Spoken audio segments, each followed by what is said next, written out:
जो हमारे मशहूर शायर इकबाल साहब की जो बर्थडे पे आज उर्दू दिन मनाया जा रहा है पूरी दुनिया में। इस प्रोग्राम में जो मौजूद हमारे दोस्त और सोशल वर्कर हैं लक्ष्मण दस्ती साहब, और आज के इस फंक्शन में मौजूद एडवोकेट जब्बार गोला साहब और अहमरुल इस्लाम साहब, लाल अहमद साहब, शकील सडगी जी, कदीर चोंगे जी, के सुदराज साहब, और जो यहाँ पे जितने भी उर्दू के स्कॉलर को आज यहाँ पे ये जो सम्मान दिया गया है और उनको ये जो आज अवार्ड दिया गया है, डॉक्टर इकबाल अवार्ड दिया गया है, सबको मैं मुबारकबाद देना चाहता हूँ।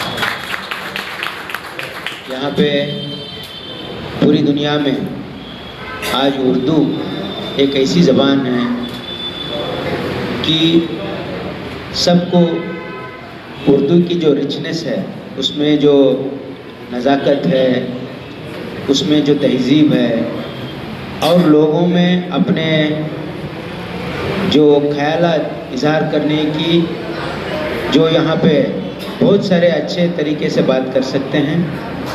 इसलिए उर्दू का एक बहुत बड़ा देन रहा है, स्पेशली हमारे हैदराबाद कर्नाटका रीजन में गैर मुसलमान भाइयों को भी उर्दू और हिंदी में दिलचस्पी इसलिए है क्योंकि हम अपने दोस्तों के साथ हम हिंदी में और उर्दू में बात करते हैं। ये हमारे एरिया के लिए बहुत बड़ा ये देन है, इसलिए कि आज मल्लिकार्जुन खड़गे साहब पार्लियामेंट में अपोजिशन लीडर बन सकें, इसलिए कि उन्होंने अच्छे उर्दू और हिंदी में बात कर सकते हैं।